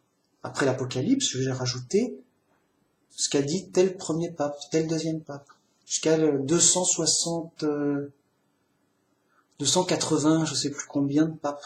Et parce que ça fait parole d'évangile, parole biblique, c'est le pape qui l'a dit, c'est donc infaillible, c'est donc comme si un apôtre te parlait. Et puis, ou Jésus, qu'importe, c'est Jésus a dit, l'apôtre a dit, le pape a dit. Ok, le pape a dit. Hein. Le pape a dit, par la barbe à papa, j'ai envie de dire. Bon, vous voyez la gravité, la folie, quoi. Les gens, ils le voient pas. Le mal invisible, l'erreur invisible, le mensonge. Quand quelqu'un ment, il veut cacher son mensonge. Quand un bandit agit mal, il veut se cacher pour éviter que ça soit plus facile pour lui. L'assassin, il se cache la nuit, il assassine quand la personne dort ou par derrière, c'est plus facile. Bon. Donc vous voyez, c'est une question d'efficacité, d'autant plus que si on agit mal, on a intérêt à le cacher, parce que l'autorité légale, elle n'a pas besoin de se cacher, c'est la force publique, elle peut faire ça en plein jour. Du moins, pour les choses apparentes, pour les choses ordinaires. Donc, le roi a dit, il le dit. Il le fait savoir. Le roi donne une loi, il fait savoir, c'est ça la seule loi. Le roi veut punir un tel pour telle raison, il dit voilà, je punis un tel pour telle raison, c'est moi le roi, et il le fait en plein jour. Tant que autorité légale, force publique, c'est moi le plus fort, c'est moi qui ai le droit de le faire. Voilà. Celui qui n'a pas le droit, ah mais t'as pas le droit, il va avoir le roi sur le dos. Il commet un crime, le roi il dit mais c'est illégal. Que fait la police? Et donc ces hommes de police sont sur le coup, on cherche le coupable. Il est où? Il est caché. Ah mince, il n'est pas idiot. Oui, parce que, comme disait la Bible, ils ont de la sagesse pour le mal, mais ils n'ont pas de sagesse pour le bien. Et en effet, le diable il est intelligent, mais pour le mal. Parce que l'intelligence, c'est d'éviter le mal. Ah ouais, mais attends, si l'intelligence, c'est d'éviter le mal, et qu'il est intelligent pour le mal, c'est pas intelligent. Oui, c'est pas intelligent, parce que ça va lui retomber dessus. Mais il a de l'intelligence, de la compréhension pour atteindre son but de mal agir. De même, il a de la sagesse pour mal agir. Oui, mais la sagesse, c'est de craindre Dieu. Donc s'il craignait Dieu, il agirait dans le sens de Dieu. Donc il n'est pas sage, oui. Le diable n'est pas sage, il est fou. Mais il a une sagesse pour atteindre son but dans le mal. Voyez. Et donc, ces méchants, ces démons, ces diables et toutes sortes de fous, de papes et autres, ils ont de la sagesse pour le mal. C'est-à-dire pour l'or. Ils ont de l'intelligence pour le mal. Bien qu'au final, ce sera leur ruine, ce sera leur perte. Ils auront travaillé pour leur malheur. Mais, dans leur ignorance, leur folie, ils croient que c'est bon. Et d'ailleurs, ils auraient mieux fait d'être idiots. Ils disent, oh non, enfin, voilà, pour pour être moins efficaces dans le mal, comme ça ils auraient été moins punis après. Mais là, comme ils sont très efficaces dans le mal, le diable il est très puissant, il est très efficace pour mal agir. Ça, il agit contre lui-même, puisque il sera d'autant plus puni qu'il aura fait de victimes et de mal. Voilà. Quelqu'un fait une super bombe sophistiquée. Il détruit une ville entière. Malaise. On l'attrape. Ah bah il va prendre le maximum, le mec. Oh, parce qu'il a fait des dégâts monstrueux. Le gars, il est pas prêt de sortir. Ah, pas prêt de sortir de prison, c'est sûr. Hein? C'est trop grave et tout. Il aurait mieux valu que ce soit un idiot que il vole un bonbon, il serait déjà sorti. Voilà, vous comprenez? Donc au final, c'est pas de la vraie sagesse, c'est pas de la vraie intelligence. Voilà. Mais bon, vous m'avez compris. Disons qu'ils ont beaucoup de facultés pour mal agir et donc pour leur perte. Au final. Même si, avant, le bandit qui prend son argent, il est riche, il est prospère, il est content, il dit je suis intelligent, j'ai bien fait. Mes mauvaises actions m'ont apporté gloire et fortune, et prospérité, bonheur et bien-être, en tout cas visible et matériel. Visible. Ce qu'il ne voit pas, c'est ce qui est invisible. Sinon, il n'aurait pas fait ça. Ouais. Car Dieu, il est invisible. Et Dieu, il juge, il punit. Ah, bah oui. Et la sagesse, c'est de craindre Dieu, car c'est lui le tout-puissant. Ah bah alors, c'est lui qui juge, qui décide. Et donc, attention. Voilà. Voilà. Donc c'est une vidéo, on va dire, pour inciter à la prudence, à la vérification dans tous les domaines. Car il peut y avoir des erreurs et des problèmes cachés. Et d'autant plus qu'ils sont cachés, d'autant plus ils sont invisibles, d'autant plus ils sont nuisibles car on n'a aucun... Voilà, la première façon d'agir, c'est d'abord de savoir qu'il y a un problème et après on peut agir sur un problème. Si on a un problème qu'on ignore totalement, on le garde et il agit pleinement et on pense que c'est peut-être autre chose qui a fait ça. Et ça nous donne d'autres erreurs. En disant,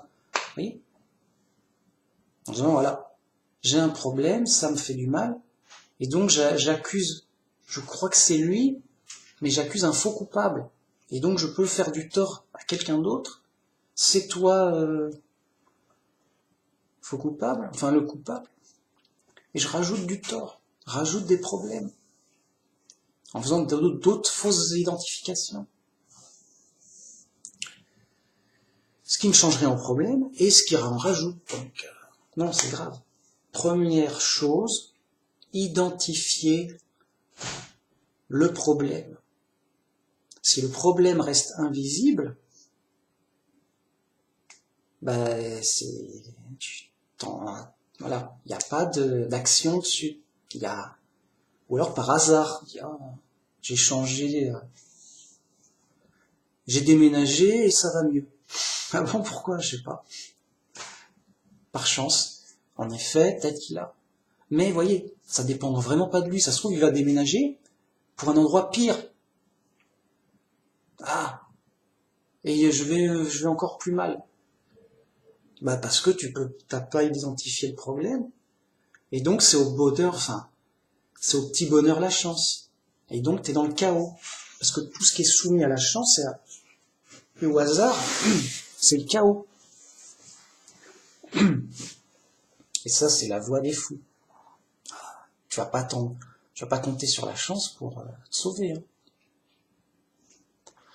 C'est Dieu la solution, c'est Dieu qui nous ouvre les yeux, qui nous guérit de la folie, qui nous aide, la sagesse, qui nous donne la sagesse, l'intelligence, qui nous guérit l'esprit, qui nous fortifie l'esprit.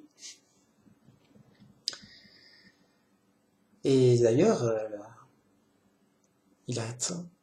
dans la Bible, on identifie très clairement le problème. C'est le diable. C'est pas quelqu'un d'autre qui va t'en parler. Oui, machin, non.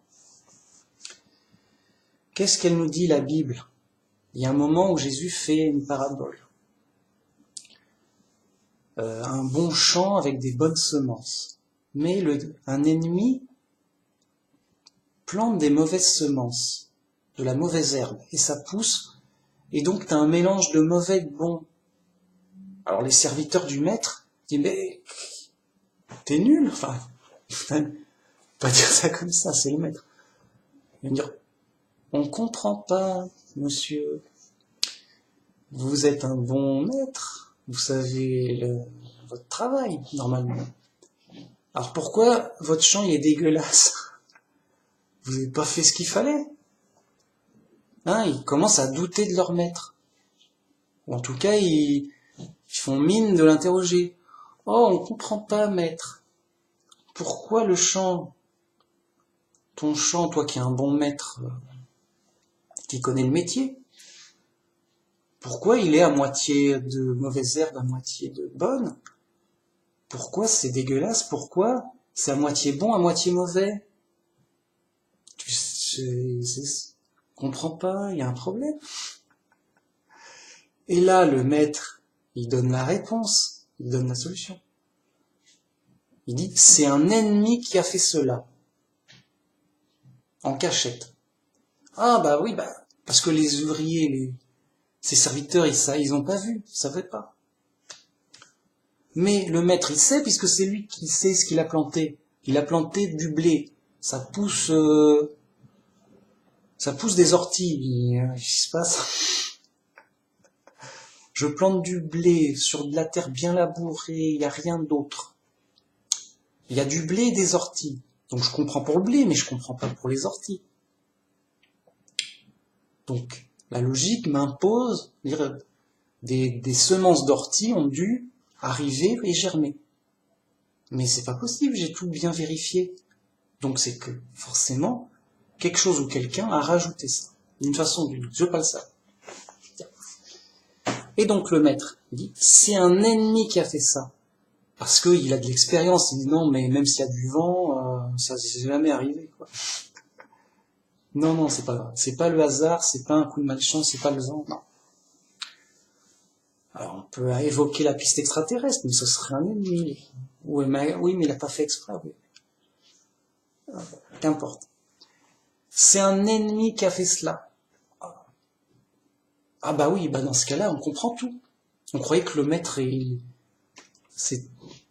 est devenu fou, idiot, on comprend pas, d'habitude il est correct. Ça.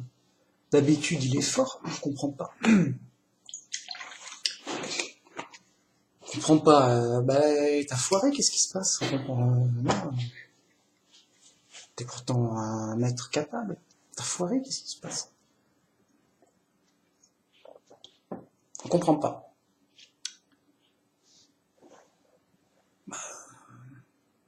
Et donc on commence vraiment à sérieux. On commence sérieusement à douter du maître. Même nous on fait mieux dans nos champs. On a dépassé le maître, qu'est-ce qui se passe? Non, on questionne le maître. Tu t'es trompé de semence, qu'est-ce qui se passe? C'est un ennemi qui a fait ça. Ah là on comprend tout, mec. Oui, voilà, un ennemi, il passe, il plante à la volée des mauvaises graines, la nuit, en cachette, puis après, ni vu ni connu, oh tiens, qu'est-ce qui se passe? Tiens, bizarre, qu'est-ce qui se passe? Je comprends pas. Invisible, caché. Mais le maître, il est pas bête, je vous dis qui est le coupable. Ah d'accord, un ennemi, ok. Bon, veux-tu qu'on brûle le tout, là? On recommence à zéro? Qu'est-ce qu'on fait? Ou on arrache au moins les mauvaises, mais c'est du boulot. Non, ne touchez à rien. On voit que vous êtes des débutants. On voit que vous savez pas, c'est pour ça que je suis le maître et vous êtes les serviteurs. Non, non, non, non, non. Oh, vous risquez d'abîmer de la bonne. En arrachant, vous risquez d'abîmer de la bonne, parce qu'on arrache. Au début, on les reconnaît pas bien. Laissons-les pousser, comme ça, le blé va vraiment être pleinement du blé, identifié clairement du blé, et la mauvaise herbe va clairement être présentée bien croître en mauvaise herbe, et là on pourra bien faire la différence sans se tromper. Parce que quand elles sont au début de leur pousse, ça se ressemble un peu. Ah ben oui, c'est intelligent, maître. C'est pour ça que je suis le maître. Ah, vous êtes... Mais c'est normal, vous apprenez. Bientôt, vous serez... Voilà. Ça vous fera un exercice, ça vous apprendra des choses. Bien. Et en effet, on attend, ça pousse, le bon comme le mauvais poussent ensemble. Et une fois qu'ils ont eu leur pleine croissance, on peut faire le tri. Bon, ça fait plus de boulot. C'est embêtant. Mais au moins, c'est bien trié, il n'y a pas de gâchis. Bien. Et la mauvaise herbe, elle est mise bien à côté, à part, pour être brûlée et détruite. Et la bonne, elle est gardée dans le grenier, précieuse. C'est de la bonne. Voilà, voilà. D'abord, identification du problème. Parce que si c'était le maître qui était nul, écoute maître, t'es nul, on va t'apprendre des trucs, on peut pas rester comme ça. Enfin, voilà, ils savent ça. Parce qu'après ça va recommencer, voilà. Faut admettre son erreur, si c'est vraiment son erreur, faut l'admettre. Comme ça on a bien identifié le problème, ah oui, ben, j'avais trop bu, j'ai fait n'importe quoi, faut que je fasse attention. Ne pas boire avant de semer. Après on sait plus ce qu'on fait, j'ai pris des sacs au hasard, j'ai pas fait gaffe. Bon, fait n'importe quoi. Mais là, non, c'est un ennemi qui a fait ça. Donc, ça change la donne. Pourquoi? Parce que si on veut plus que ça recommence, il faut choper l'ennemi et le juger. Et c'est ce que va faire le Dieu. Il va choper, à la fin, l'ennemi, le diable, et il va le juger définitivement pour qu'il n'agisse plus mal. C'est le vrai coupable. Car en effet, le diable, c'est le chef des rebelles. Voilà.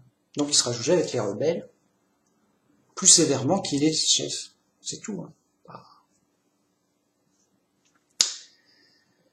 C'est tout, c'est pas compliqué.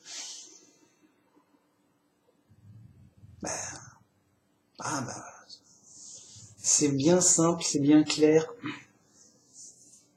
Donc nous, on doit faire attention à quoi? On est chez les fous, il y a toutes sortes de mauvaises influences. C'est une sorte de pollution mentale. Une pollution mentale avec des fausses idées, des fausses incitations, des faux conseils, des fausses vérités, des faux et usage de faux. Et donc, déjà, il faut en être bien conscient. Mais oh, mais on me dit n'importe quoi. Alors des fois c'est vrai, mais des fois c'est faux. Des fois c'est flou, des fois c'est douteux. Ouh là là. Mais attention, on est où là? On s'inquiète. On devient prudent. Mais on serait pas en guerre ici? On serait pas en guerre? Qu'est-ce qui se passe? On devient prudent. Ça dans tous les domaines. Hein. Après, dans le domaine religieux, c'est tellement évident que... Bah oui, t'entends... je crois qu'il y a une tonne d'églises différentes, avec des messages plus ou moins différents. On entend le tout et son contraire, il y a des débats et tout. Bon, bah ok, mais alors, au moins, voilà, on sait qu'il y a de tout. Donc attention. À la limite même, il faudrait même faire attention s'il n'y avait qu'un seul message. Voilà, tout le monde est d'accord, comme les témoins de Jéhovah. Voilà, ça le piège du témoin de Jéhovah. C'est que non, il n'y a pas de problème, tout le monde est d'accord. Dans notre groupe, il n'y a pas de débat dans notre groupe. Voilà, la version officielle c'est ça, voilà. Ouais, mais ok, mais c'est pas parce que tout le monde est d'accord que peut-être que tout le monde s'est trompé. Oh, mais ce serait étonnant, bah quand même, faut vérifier. Machin. Voilà, ça donnerait une fausse confiance. J'ai pas besoin de vérifier. Tout le monde dit la même chose, tout le monde le sait. Pas besoin de vérifier. Tout le monde ne peut pas se tromper seulement. Pas besoin de vérifier. Abus de confiance, fausse confiance. Voilà. Bien. Donc, on voit bien qu'il y a plein de messages bibliques, chacun dit que c'est prouvé, chacun de... Bon, bah, il y en a comme forcément, hein, qu'on fait forcément des fausses preuves, où ils sont trompés, voilà, enfin, ils sont trompés s'ils ont des fausses preuves. Donc bah, alors, qui a bon, qui a tort, nous on veut pas avoir tort. Et donc l'erreur c'est, oh c'est compliqué, je vais chercher le bon spécialiste. Telle personne là, non mais t'as vu ses diplômes? Le gars, machin, ouais il est pas mal, mais regarde celui-là là. Tel groupe, un vieux groupe, machin, une réputation de sérieux, tout. Ouais, c'est pas mal. Ils vont chercher la personne ou le groupe qui vont croire. Grave erreur. Parce qu'ils vont se dire faussement. Parce que, et ça fait partie du piège, des fous, que sais-je. C'est trop compliqué, donc choisis ton spécialiste. Mais comment tu veux reconnaître un bon d'un mauvais spécialiste? Et justement, tu peux pas. Et donc, les mecs sont juste dans le piège, ignorants à jamais pour toujours. Alors que justement, la chose est simple. Donc tu peux la vérifier simplement toi-même en revenant dans du simple. Si c'est dans du compliqué, tu vas comprendre le travers forcément. Simple. Ah, la chose est simple, bon bah je vérifie, simplement. Et là, je reconnais le bon spécialiste du faux spécialiste, puisque dans le simple que je connais, il y a des spécialistes qui me disent 1 plus 1 est égal à 2. Ça va, c'est conforme à ce que j'ai trouvé moi-même, de moi-même. Vérifier, revérifier, sérieux. Il a bon, au moins sur ce point-là. C'est un bon spécialiste, au moins sur ce point-là. Tel autre spécialiste dit, 1 plus 1 est égal à 3. Et bon, bah, il a peut-être raison sur d'autres sujets. Mais là, il a tort, ça c'est... Voilà. Et comme, et là c'est important, comme justement les points essentiels et importants du christianisme, qui sauvent vraiment essentiels, les trucs importants à savoir, qui sauvent, et ben justement ils sont simples. Crois en Jésus, qu'il est bien le Fils de Dieu, qu'il s'est bien sacrifié pour te sauver, pour payer le prix à ta place, et que dans la foi en lui, lors du jugement, tu ne seras pas détruit comme les autres, mais tu seras sauvé pour la vie éternelle. Ah oui, ok. Ben voilà. C'est important, c'est l'essentiel, c'est simple, c'est pas du chinois. Ah ok. Ok, ben alors. Donc qui dit pareil, qui dit pas pareil. Après, il y a des ruses dessus. Mais tout le monde dit que Jésus c'est le Fils de Dieu. Non, non, pas du tout. Ah si. Alors pourquoi lui dit que Jésus est Dieu? Bah oui, mais il dit Jésus c'est Dieu et son Fils. La même personne. Alors certains, la même personne. Oula, des délires de mélange de vrai et de faux qui... Voilà. New Age, des pièges délirants. Ah moi c'est comme si une personne te disait, moi je dis tout, donc je peux pas me tromper, je peux pas voir faux puisque j'ai tout dit Donc forcément, j'ai dit la vérité dans le tout que j'ai dit. Voilà, je dis Jésus, c'est blablabla, blablabla. Il dit tout. Jésus, c'est un chien, Jésus, c'est un corbeau, Jésus, c'est une fourchette, Jésus, tous les mots du dictionnaire. Jésus est Dieu, Jésus, et Jésus est le Fils de Dieu. Ouf, j'ai eu bon, là. J'ai dit, oui, mais pour le bon que t'as là, t'as dit tout ça de faux. Oui, mais du moment que j'ai dit le bon, bah non, mais ça fausse le faux gravement, ça. Voilà. Non, mais sérieux, si on dit du faux et du vrai, ça fait du faux. Exemple. Si je dis 1 plus 1 est égal à 2 et à 3. Ou entre 2 et 3. Enfin, vous voyez, ça fausse les trucs. J'ai pas forcément un bon exemple, mais quand on mélange du vrai et du faux, ça fausse. Voilà, c'est plutôt la moyenne. Voilà. 1 plus 1 est égal à 2, c'est vrai. Et je dis aussi 1 plus 1 est égal à 3. Ah, c'est faux. Ouais, mais je fais la moyenne. Donc la moyenne, c'est 1 plus 1 est égal à 2,5. Bah non, la moyenne, entre le vrai et le faux, c'est faux. Ouais. Donc le mélange de vrai et de faux, ça fait du faux. Ou au moins, au minimum, de la confusion du brouillard. Donc un chemin large de perdition. C'est à moitié je blasphème, à moitié je sanctifie. C'est comme si je te donne de l'argent, je suis généreux, mais je te donne une baffe. Voilà, quelqu'un te donne 10 euros, mais quelqu'un te donne un coup de poing qui fait mal. Bon, alors, il est gentil ou il est méchant? Bah, il m'a donné 10 euros. Il m'a donné un coup de poing. Ouais, alors, c'est pas... J'aurais... Ah, bah alors, hein, t'es embêté. Il est gentil méchant à moitié. Okay. À moitié. Hein, tu vois, c'est du brouillard, c'est de la rue, c'est de l'esbrouf, c'est de la confusion.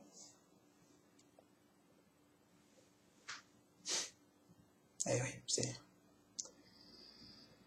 voyez comment c'est problématique. C'est grave. Alors moi je trouve ça grave. Donc c'est pareil pour tout, bien séparer le vrai du faux, clair, propre, net. Sachant qu'il y aura toutes sortes de pièges, toutes sortes de pièges invraisemblables, des ruses pas possibles. Juste c'est la guerre. En guerre, pardon. En guerre tous les coups sont permis. C'est pas juste oh non mais là c'est je suis obligé de perdre, tu peux pas faire ça. Bah, alors c'est au contraire. Si tu perds et que moi je gagne, bah au contraire, j'ai intérêt à faire ça. Plus c'est... Voilà. Donc le diable, il a intérêt à faire tout ce qu'il peut pour gagner, pour te faire perdre, pour... Hein c'est... Voilà. Vraiment. S'il le peut, il le fait. Pourquoi il s'en priverait? Ouais, non. Donc, tous les coups sont permis, de chez tous les coups sont permis. Donc tu peux t'attendre à tout, à toutes les ruses, à toutes les bizarreries, les tromperies, les illusions. La Vierge Marie, qui est apparue à gogo en faisant des guérisons et des miracles, tu peux t'attendre à des choses pas très vierges. Je peux te dire tout de suite. Gravos. Oh ben non, la Vierge Marie, gentille et tout, qui guérit, oui, mais tu sais pas qui s'est déguisé derrière ça. Ah, gravos, mec. Ah bah ça date. Ça sent trop le soufre. Ah, t'as pas idée. Bref. Tu peux t'attendre à tout, donc prudence, méfiance, tu sais que t'es en guerre, tu sais que t'es dans l'épreuve, tu sais que c'est dur, tu sais que on est en prison chez les fous, tu sais que c'est normal, que c'est une punition, tu sais que t'as qu'une seule solution, Dieu, et que Dieu t'a envoyé un sauveur. selon ta croyance. Tu crois en Jésus. Tu crois que c'est lui qui, grâce à lui, qu'on est sauvé. Parce qu'il a été envoyé par Dieu pour ça. Tu t'y tiens, et si ta croyance est bien placée, et c'est ce que je crois, tu seras sauvé. Mais attention, tu t'y tiens bien. Oui, dur. Donc, on pense solution. Dieu, c'est Dieu qui va nous guider. C'est Dieu qui va nous aider. Parce que, voilà, on est encerclé de problèmes visibles et invisibles. Parce que tu la vois, la pollution, la voiture, mais il y a plein de pollution invisible. Tu vois pas? Ah oui. Eh ben, dans les deux cas, c'est des problèmes. C'est juste que la pollution invisible est plus problématique, et plus dangereuse, c'est tout. En général, en tout cas. À pollution égale, si elle est invisible, c'est bien plus grave. Ok, bon. Donc il y a les problèmes qu'on voit, et les problèmes qu'on ne voit pas. Aïe, on est en guerre. Dur. Prends ton tank. Dieu, Dieu. Solution, Dieu. Solution, Dieu. Ça doit être un automatisme. T'as pas la solution, Dieu. Dieu, il a la solution. Dieu. C'est un automatisme logique. Les fous, ils pensent pas comme ça. Le sage, il doit penser. Sinon, il n'est pas sage. Oui, je suis un grand sage et j'ai pas la solution. Oh, alors, c'est dommage. Moi, j'ai la solution. Dieu. C'est Dieu qui peut. C'est dingue. C'est basique, hein. Et Dieu, alors après, là, c'est la croyance. Je crois que Dieu est gentil et qu'il m'a envoyé un sauveur, en Jésus. Et donc, si ma croyance est vraie, ok. Mais la solution peut venir que de Dieu. Parce que s'il n'y a pas Dieu, comment je vais avoir la vie éternelle? Il n'y a pas de solution. Ok, vous m'avez bien compris, c'était simple, j'espère. Merci beaucoup. À la prochaine. Yo. On est chez les pros. Bon, voilà.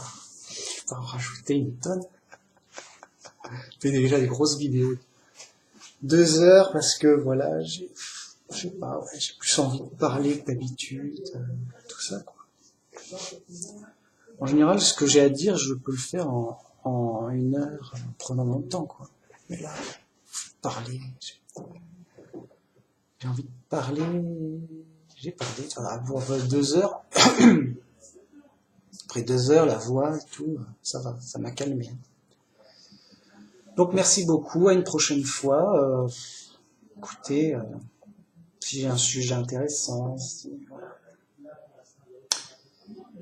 j'espère que ce sera profitable pour des gens.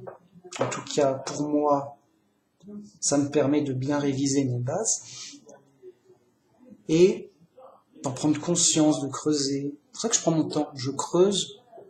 Moi, je parle à moi-même, je m'enseigne, je fais une sorte d'examen de résumé, si vous préférez. Voilà, je sais le truc, je l'ai plusieurs fois réfléchi. Puis à un moment, voilà, comme j'en ai trop dans la tête, je dis tiens, j'aimerais bien l'exprimer, ça fera un témoignage de foi, ça peut être utile aux gens. Et pour moi-même, ça va me servir de résumer, de mettre à plat, de bien voir mon idée claire. Et d'en être plus convaincu, d'appuyer, d'argumenter. C'est un exercice sympathique pour le sage. Alors, si j'ai faux, je suis pas sage. Hein.